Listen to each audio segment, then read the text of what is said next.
سلام عرض میکنم به کل بینندگان کانال بختیار تیجی. قرب اسعار امروز برای 6 اکتبر برای شما تقدیم می گردد. امروز متاسفانه خبرهای بد ما و شما را انتظار است. 100 یورو در روسیه 10643 روبل. سلام علیکم برادران بسیار شما سمیوان میپرسیدید. سمیوان کتاب رسید оригінал 60 мода 8-12 кг курс лечения штепачка استفاده میبره.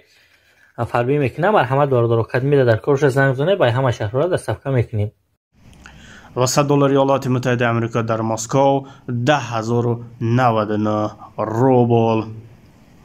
و 100 یورو در وطن عزیزمان 1154 سامانی.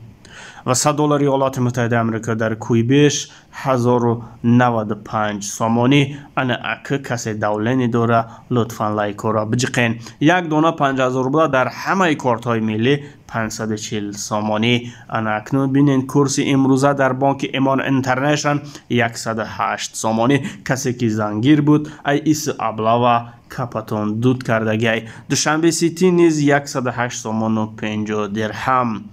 کامرس بانک امروزه ما 108 سامانی. متاسفانه این کورس خطی نه زنگ گرفته میشه و نه شو کرده. توحید بانک امروزه ما 108 سامانی. طول یک سال میشه و که این کورس بالا نمیره و مردم باشه در حیران و سرسان و سرگردانن. بانک اسخط 107 سامانی. ابچه چیگا پای خودش.